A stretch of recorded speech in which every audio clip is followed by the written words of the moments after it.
in the series, two to play. India with some injury problems. How important you don't let them back into the series? Yeah, obviously we're in a strong position. We're happy with the way that the games have gone so far. They've been tense. They've been good to watch. And yeah, we're looking forward to this week.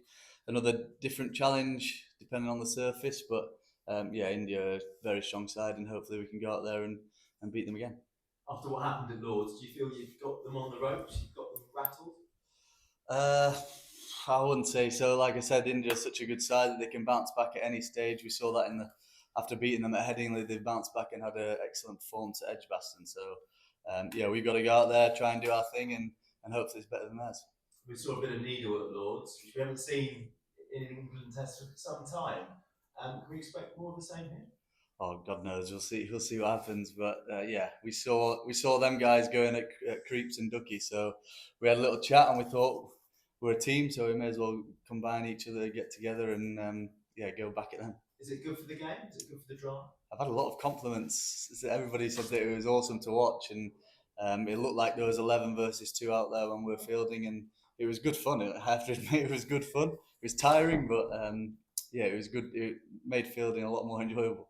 You guys know where the line is, though. You feel that sometimes that line is trod carefully. You guys confident you won't overstep it?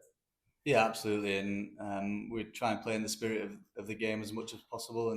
And like I said, them lads went hard at Creeps and Ducky on that night when Bumrah bowled that single over. So we watched that and we reassessed and we thought it was the right time to go back at them. Do you think it worked in your favour, that verbal battle? Yeah, I think so. I think it put them under a little bit more pressure. Obviously, chasing a tough, low score, but on a tough pitch. Yeah, it might have given them that little bit of added pressure, and thankfully they ended up crumbling and we won the game. Shoaib Bashir's out with a finger injury. Liam Dawson comes into the squad. A man you know well. You brought him back into the white ball team recently. What qualities does he bring? Yeah, obviously different angles, left armour. As we've seen over the Test series, the footholes have been for the left-handed batters outside off. So hopefully he can land it in the footholes and create a bit of spice out of there and some opportunities to take wickets. He's obviously a very good batter as well, nearly 20 first-class hundreds. So that's adding to our strength in batting. And yeah, he's a good bloke. He's willing to always fight for the team. He's very competitive, and it's good to have him here. Obviously, Bash sadly broken his finger. We're going to miss him. He's bowled exceptionally well over the period that he's been in the side. And yeah, he's as we saw last week, he's got tremendous fight. The way he came back out with a broken finger, did an amazing bit of fielding on the boundary just before he got that last wicket, and just to have the balls to come back out and get that wicket with a broken finger in 2 or 3 places was exceptional character, I think. And Dawson made a successful white ball return. Do you see any reason why he can't have a successful red ball return too? Yeah, absolutely. He's a wily old fox, very experienced. He's a very skillful cricketer as well, and he's played everywhere, played against everyone. So hopefully he can have an amazing performance this week. Patrick, go ahead. Harry, 20 years this week since the start of the 2005 Ashes, obviously an iconic series. You're probably too young to remember it, but does it feel like this is another compelling summer that could perhaps sell cricket to a wider audience? Yeah, absolutely. And every game that we've played so far has gone into the last hour of the game, which you do not see very often. I've had a lot of people come up to me saying it's been an amazing series, thank you, and everybody said that the Lords game was one of the best games that they've watched. So it's been an amazing series, and looking forward to the rest of it. That summer back in 2005, there was a little bit of needle in that one too. Perhaps another similarity this summer. Do you think that perhaps makes for a more compelling cricket? Yeah, like I said before, I've had a lot of people come up to me saying it was awesome to watch.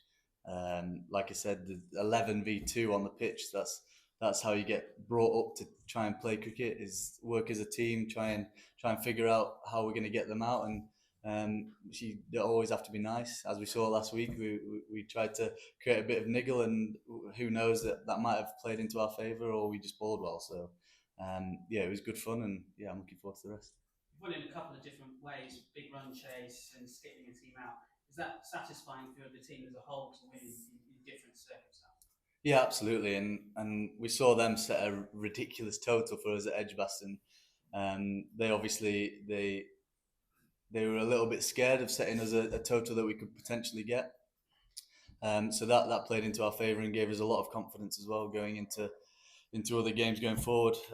Chasing that total at Headingley was unbelievable, a win as well, and then obviously last night the fight and determination we showed to get that last wicket, and the skills and patience that Stokesy showed as well throughout that period where we couldn't quite find the wicket. It was awesome to watch, and I'm sure it kept everybody on the edge of their seats. Dave, go ahead. You say you've had a lot of compliments in the last week after a stunning Test match at Lords. Is it therefore a bit exasperating to find out you've been docked a couple of points for slow over rates at all? I didn't even know that, so that's news to me. Yeah. Did you know anything about the general chat at large, or do you have any views on it at all? No, I've stayed away from social media, so I have absolutely no idea about anything. Is that a conscious decision this summer, or is it that just in general? Just stay away from it for now. I think you can pick up some bad things and some good things, and I'd rather just stay away from it. Jofra Archer obviously made a stunning return last week as well. Do you think he's a different animal in red ball cricket? I know you've played a lot with him in white ball in the last 12 to 18 months. Do you think there's something about red ball that really gets him going? Yeah, I think he absolutely loves it.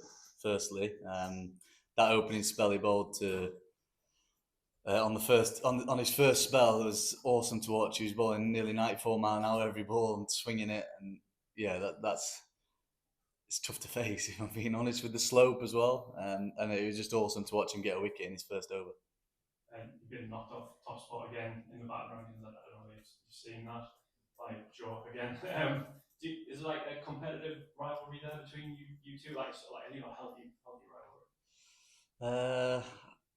Everybody wants to be number one, don't they? And him probably more than anybody else.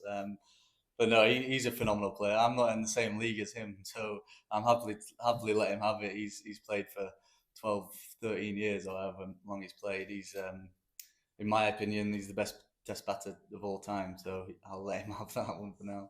Do you speak about it at all? Or No, we haven't. No, he did the first time. He said well done when we were in New Zealand. He said well done, gave me a handshake.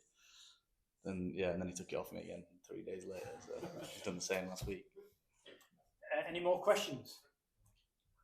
Okay, I think we're done. Thank you. We're going to do the BBC's radio, and then we'll do a written huddle for the UK media in the corner here. Yeah.